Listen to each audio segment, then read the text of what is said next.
មកណាគេខ្លាចសំណួរមួយនេះចូលពណ៌នេះអំពីរបបសាធារណរដ្ឋប្រជាមានិតកម្ពុជាឃើញតែសំណួរឈឺក្បាលដល់ចម្លើយ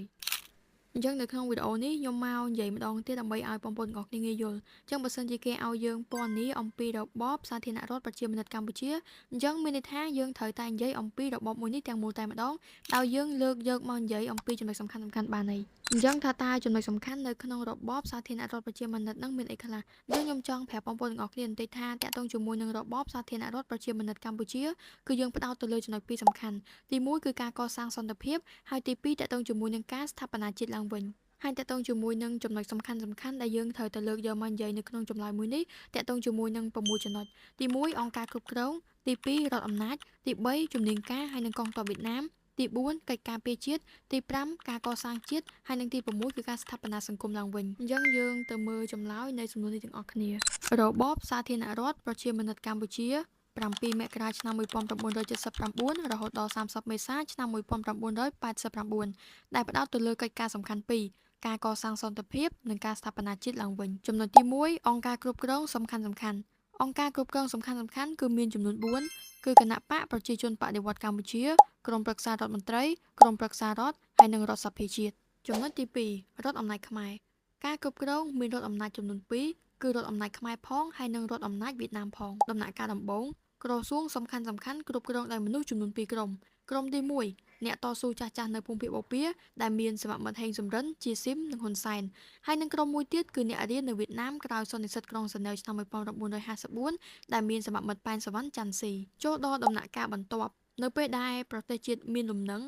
រាជរដ្ឋាភិបាលនៃសាធារណរដ្ឋប្រជាមានិតកម្ពុជាបានជ្រើសរើសអ្នកមានសមត្ថភាពដែលសល់ពីសង្គមចាស់ជ្រើសរើសអ្នកមានសមត្ថភាពដើម្បីបម្រើការនៅក្នុងក្បាលម៉ាស៊ីនដឹកនាំរដ្ឋចូលដល់ចំណុចទី3ជំនាញការហើយនិងកងទ័ពវៀតណាមចំណុចដំបូងអ្នកជំនាញការវៀតណាមអមរដ្ឋអំណាចខ្មែរតាំងពីថ្នាក់លើរហូតដល់ថ្នាក់ក្រោមតាំងពីថ្នាក់ក្រសួងរហូតដល់ថ្នាក់មូលដ្ឋានដើម្បីជួយពង្រឹងរដ្ឋបាលសាធារណរដ្ឋប្រជាមានិតកម្ពុជាឲ្យកាន់តែរឹងមាំហើយចូលដល់ផ្នែកទី2គឺកងទ័ពវៀតណាមនៅពាសពេញផ្ទៃប្រទេសនៅក្នុងគោលបំណងដើម្បីជួយទប់ស្កាត់ការវិលត្រឡប់មកវិញនៃរបបបល្ល័ង្កពូជសាសន៍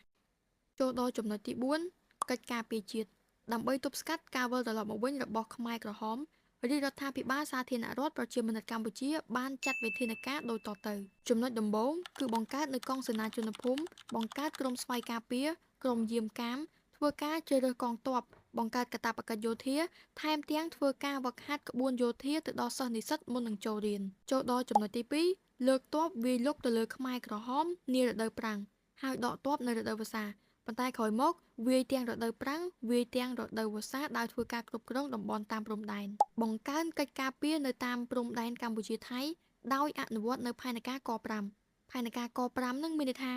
កែនកម្លាំងកាប់ឆ្ការព្រៃការពារព្រំដែនកម្ពុជាហើយដល់ចំណុចចុងក្រោយគឺស្វែងរកការចរចាបញ្ចប់សង្គ្រាមនេះគឺជាកិច្ចការពារជាតិចូលដល់ចំណុចមួយទៀតគឺការកសាងជាតិតើរាជរដ្ឋាភិបាលរៀបចំការកសាងជាតិយ៉ាងដូចម្តេចការស្ថាបនាសេដ្ឋកិច្ចបញ្ហាបន្ទាន់គឺបញ្ហាស្បៀងដូច្នេះដោយសារតែមានបញ្ហាបែបនេះមានការអំពាវនាវសុំជំនួយពីសហគមន៍អន្តរជាតិបង្កើតក្រុមសាមគ្គីបង្កបង្កើនផលហើយនៅក្នុងឆ្នាំ1980ចាប់ផ្ដើមបោះពុម្ពក្តារប្រាក់ឲ្យចាយវាយទូទាំងប្រទេសចូលដល់ឆ្នាំ1983ដល់ឆ្នាំ1986បដូរពីក្រុមសាមគ្គីបង្កបង្កើនផលទៅជាម្ចាស់ការទាំងស្រុងដោយធ្វើការបែងចែកដីធ្លីហើយនិងម្ចាស់កម្មសិទ្ធិឯកជនទៅដល់ប្រជាជនហើយចំណុចចុងក្រោយអនុវត្តមុខព្រួញទាំង4នៃសេដ្ឋកិច្ចចូលដល់ការស្ថាបនាសង្គមវិស័យអប់រំប្រព័ន្ធអប់រំត្រូវបានស្ដារឡើងវិញ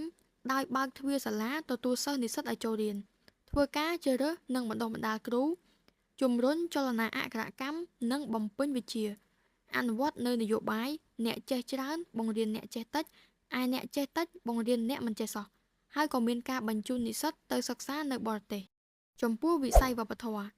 បើកសេរីភាពដល់ជំនឿសាសនាប្រពៃណីទំនៀមទម្លាប់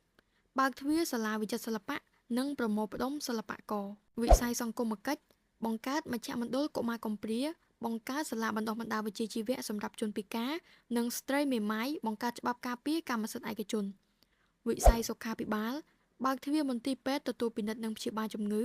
បើកទ្វារសាលាដើម្បីបណ្ដុះបណ្ដាលពេទ្យ មានមហាវិទ្យាល័យវេជ្ជសាស្ត្រអក្សរសាស្ត្រនិងទណ្ឌសាស្ត្រជាដើមទាំងអស់នេះគឺជាទិដ្ឋភាពទាំងមូលនៅក្នុងរបបសាធារណរដ្ឋប្រជាមានិតកម្ពុជា